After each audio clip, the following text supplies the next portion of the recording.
Pulled up a couple of clips here. I want to show you one of Drew Barker, almost the picture perfect way to get to the pre-pass and then to execute the throw.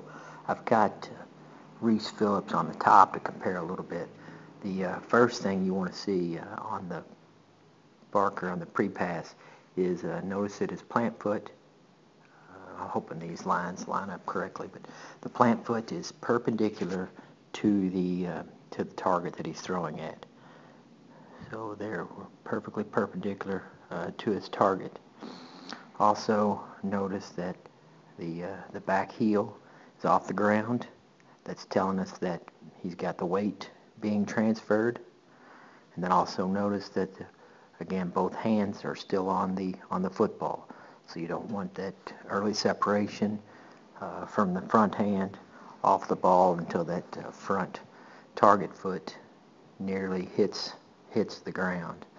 Also notice the ball is seated on the numbers at the pre-pass triangle, and notice that the football nose of the football is pointed at a 45-degree angle. That's telling me that he's got his wrist cocked and it's going to be able to get the fire and the spin on the ball.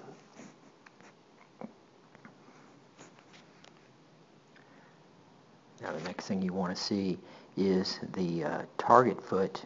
You want to see that go slightly inside of this back foot here so that you're going to be able to rotate that shoulder all the way around. So the target foot is going to be slightly inside, but the toe pointing at the target. And you don't want that stride to be too awfully long, and you want the front knee to be bent. Notice that he's about half a yard behind that white line at this point, and then his front foot comes down on that line. So that's a very short, compact stride that is quite effective. And then he finishes inside of his body. Notice this hand here is inside of his body. It's not slashing away out. It finishes nice and compact. Phillips on the top. Again, if we go back just a little bit, notice that his heel is off the ground. That's what you want.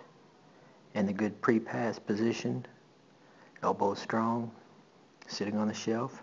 Can't see the football, so I'm assuming that it's pointed up and he's got the wrist cocked.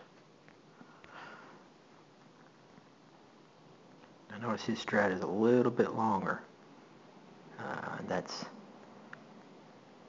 something that you need to kind of work on just to get the ball out a little faster, and you have a lot more velocity if you can keep your stride shorter, because you're going to be more compact and be able to turn those hips a lot better. And it's the hips and that torque and the glutes and the gut that gives you your arm action. It's not the arm speed or how strong your biceps are. It's how much of that core can you spin and how quickly and tightly can you spin it through.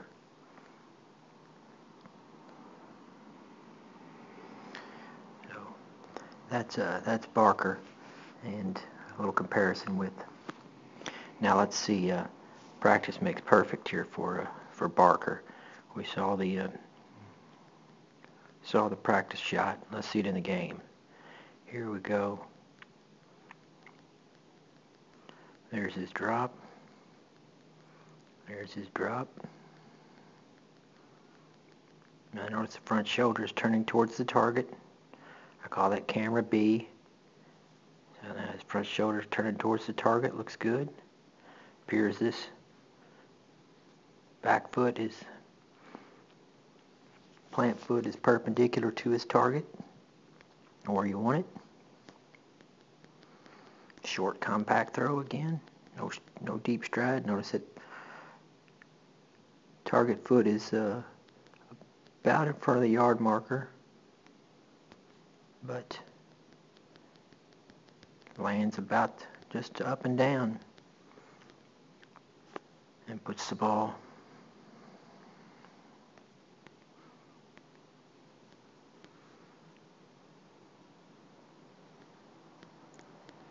right where he wants to.